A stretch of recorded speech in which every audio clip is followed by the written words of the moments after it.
الحمد لله والصلاة والسلام على رسول الله وعلى آله وصحبه ومن استنى بسنته واهتدى بهداه. اللهم لا علم لنا إلا ما علمتنا إنك أنت العليم الحكيم وتب علينا إنك أنت التواب الرحيم. ثم أما بعد، حقيقة الأحداث التي تحدث في هذه الأيام والمتغيرات المتتابعة تستدعي من الإنسان أنه يتدبر ويتفكر فيها وينظر أكان نبينا صلى الله عليه وسلم ذكر لنا في ذلك شيء، لأن المخرج في كل فتنة تقع في أي زمن من الأزمان هو الرجوع إلى الكتاب والسنة، وليس معنى الرجوع إلى الكتاب والسنة هو معنى الرجوع إلى عموميات الألفاظ، وإنما نحن نحتاج إلى شيء يقول له العلماء فقه التحولات والمتغيرات. فقه المتحولات والمتغيرات، هذا الفقه هو علم يعتبر موؤود من قديم الزمان ليس من الآن. الصحابي الجليل أبو هريرة رضي الله عنه يقول: أوتيت من العلم وعاءين، أما أحدهما فقد بثثته، وأما الآخر فلو بثثته لذهبت سالفتي أو لقطع هذا البلعوم.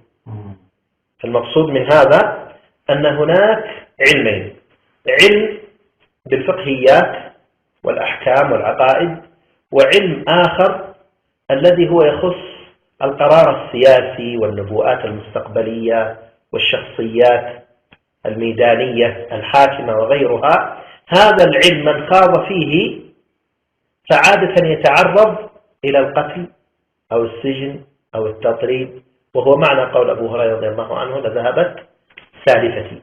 فهو علم قد وئد قديما، واستمر أيضا وأده بسبب التسييس في المراحل العلمية خاصة في زماننا، يعني في الجامعات وفي دور العلم والنشر وغيرها.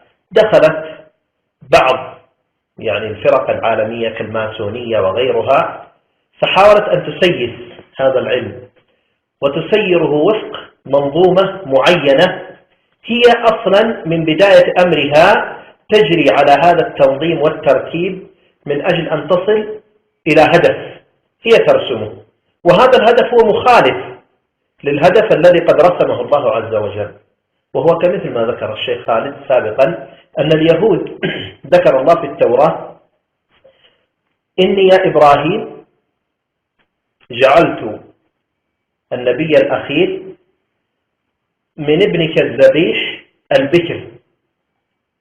هكذا ورد النص. هم أضافوا فقط بعضه كلمة إسحاق، إضافة بس كلمة واحدة، يحرفون كلمة عن مواضع، حط كلمة إسحاق. فأتى الذي بعده من الأجيال تتابعت، خلاص رسم في عقلها أنه لابد أن يكون هذا من أبناء إسحاق، فإذا خرج من أبناء إسماعيل لابد أن يكذب. فلما خرج الرسول صلى الله عليه وسلم فلما جاءهم ما عرفوا كفروا به، فلعنة الله على الكافرين. اليوم نحن أيضا في الحوادث التي تحصل في الأمة الإسلامية وفي مراحل التغييرات في الأمة أيضا تسلط اليهود بنفس ما تسلطوا على كتبهم تسلطوا على كتبنا أيضا بعملية تسييس. ربما يكون هذا التسييس أيضا عن طريق أناس من الخونة في داخل الأمة يلبسون لباس الضأن من اللين على قلوب الذئاب. ربما تجد باللباس الأبيض والهيئة والعمامة والهذا، ولكن قلبه قلب ذئب تابع للتحريف وللماديات وللماليات إلى غير ذلك. هذا الذي حصل. نعود مرة أخرى، هذه مقدمة بسيطة في هذا العلم. فلهذا هذا الفقه تعرض للوعد، والفقه هذا نحتاجه بشدة في زمن انتقال المرحلة من مرحلة إلى مرحلة.